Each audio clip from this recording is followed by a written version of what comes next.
粉の味を生かしたパン作り、食べ終わった時粉の味がきちっとするかどうかで、あと結構重要視しとるのが口どけ。柔らかい口どけじゃなくて、しっかり噛んだ時にきちっと溶けていくような、スッと胃の中に入ってくる、そこを目指してます。同じものをずっと作り続けるって結構単純なようですごく難しくて、2店舗でですけど5億5千万ぐらい、もう一般的な水準からはもうかなり高いと思う。人件費と材料費っていうのはもうかけれるだけかけたい。高い人はもう1000万超えてますね。グランペインの岡田健二です。自分で店をしだして約25年。じゃあ魅力って何なんかなみたいな、その追求がまた面白いんですけどね。結構ね、売り上げに困ったことないんですよね。実際僕が今日おらんくなっても、10年間ぐらいはグランペインちゃんと運営してくれるんじゃないかなと。魅力的なパン屋さん、日本にないものを作っていきたいと常に思ってます。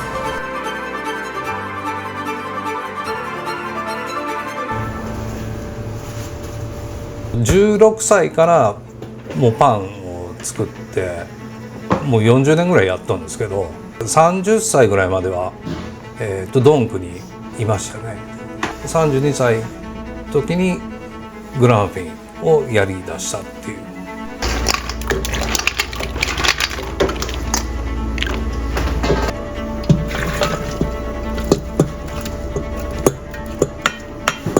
うちは複雑、すごい。う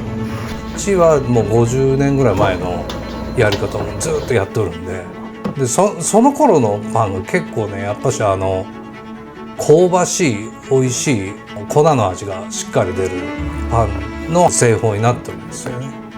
で毎日同じことしてたら、同じものができんし、もう本当に未だに修行ですよね。簡単にしてないよ。だけど店舗展開できる。福山で広島のレストラン用のバケットをずっと作って毎日運んでたんですけど、いきなり運送屋が潰れてからで自分たちでずっと運んでたんですけど、結構限界が来て、で、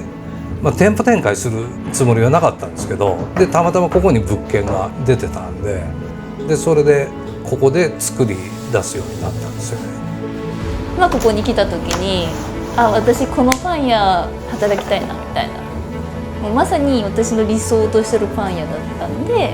製造総合責任者の藤野綾はもう結構経歴長いんですけど、うちで、みんなに教えるのと品質を管理するのと時間の管理もですかね。あとは全体的な数の管理、細かいとこまでずっとチェックしてよく見とるし、記憶力がやっぱしすごくいいんですよね。でそれの積み重ねを部下がいっぱいいるんで、そこにずっと発信し続けるというか、もう結構僕の代わりをずっとやってくれてますよね。岡田社長はもうパンのことについては厳しいんですけど、みんなを楽しませよう、もちろんお客さんもスタッフもっていうのが本当感じられて、すごい尊敬できる存在です。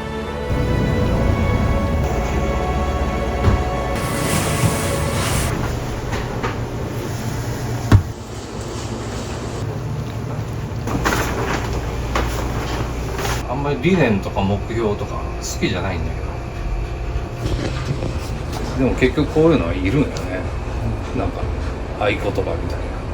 売り上げ日曜とかなったら200万ぐらいですよね。魅力的なパン屋、じゃあ魅力って何なんかなみたいな、その追求がまた面白いんですけどね。その空間もそうだし、もちろんパンもそうだし、じゃあ人も、じゃあどんな人が魅力的なんかなっていう。人件費と材料費っていうのはもうかけれるだけかけたい。うちね、結構業界内では有名なんですよ。もうギリギリまで、例えば 90% ぐらいまでかけても、あと残りの 10% でなんとか経営していったら、それはやっぱりお客さんが美味しいいいものを食べれるし、味を引き算して、でそこで働く人がしっかり潤ってで自分の生活の中で、いろんな普段できない体験とかでもちろん美味しいものを食べてで美味しいものを食べる人がやっぱし美味しいものを作れるんで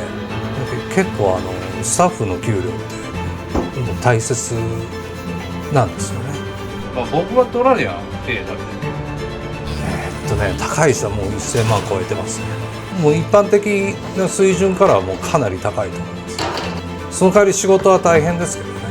パンが美味しくないとできんよ。パートタイムで何十万40万給料が悪かったら混んじゃう。そんなことはないです。そんなことはないです。前職は海上自衛隊で潜水艦に少しだけ乗ってたことがあって、理想はやっぱり働いてる人がなんかその時笑顔で、楽しそうだったし、パンがどんどん焼き上がってきて、あ、これもすごいなって。なんか今まで私が買ってたパンはもうできてもう結構経ってから袋に入ってたりしたんですけど、じゃなくて本当に焼きたてでもうどんどんできて、こんなところでやってみたいなと思って、それが理由ですね。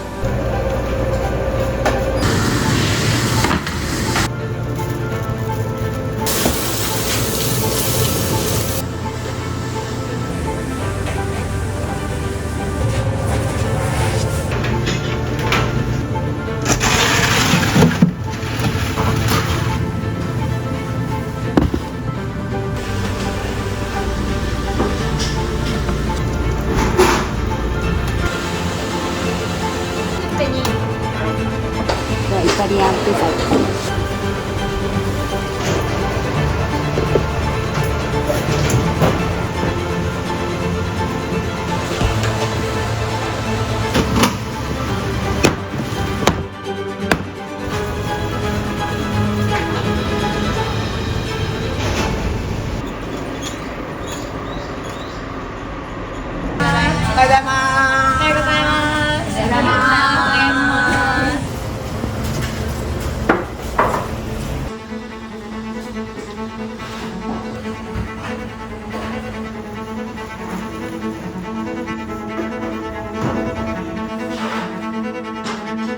まずは笑顔で口角を上げて、常に笑顔でいることを最初にみんなに説明して、毎日声かけしてますね。そう、もう笑顔だけはもう常に笑顔って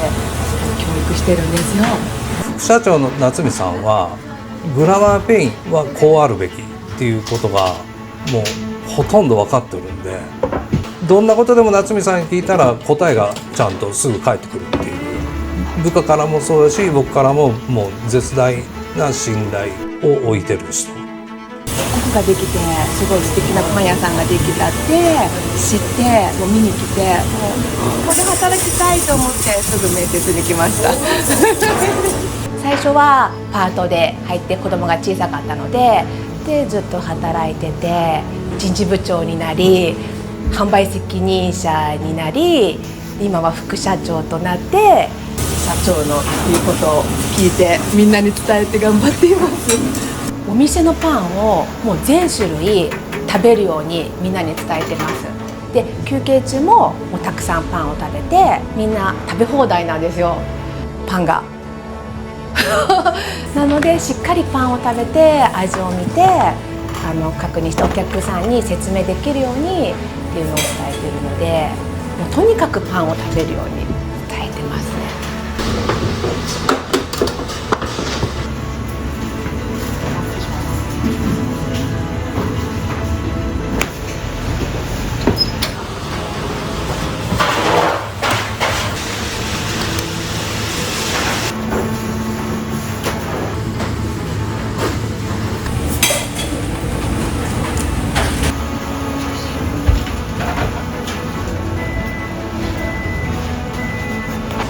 できる？ちょっと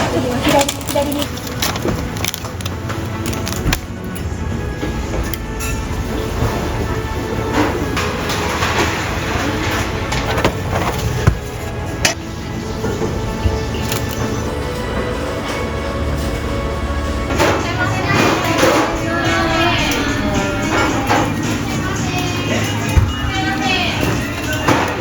大体結構お客さん外で待ってくれてるので10分前ぐらいには開けてます。販売って結構だけ大変というか、ウエイト高く考えてるのはやっぱりお客さんに直接会話してもらうところで、そのお客さんが気持ちよくなったらもう全然他の媒体とかで宣伝とかしなくてもそのお客さんがお客さん連れてきてくれるので、販売の人のなんていうんですかね、技術力って言ったらおかしいんですけど、そこはもうものすごい大切ですよね。そうですね。10人ではギリギリです。夏美さんと彩さんがおったら、実際僕が今日おらんくなっても10年はやっていけるかなっていう。このオープンしてからずっとこれだけお客様が来てくれるってすごいことだと思うんですよ。結構ね、売り上げに困ったことないんですよね。で常に新しいことを考えてて、いつも社長が言ってる、日本にないものを作りたいと言ってるので、魅力的なパン屋さん、日本にないものを作っていきたいと常に思ってます。毎回来た時に違う種類のパンが置いてあるとか。グラマーピンの目指すとこってもう毎日の延長線上っていうか、うち結構売上目標もないし、そんな感じで日々これで良かった、明日はこうしようとか、もうその積み重ねだけですね。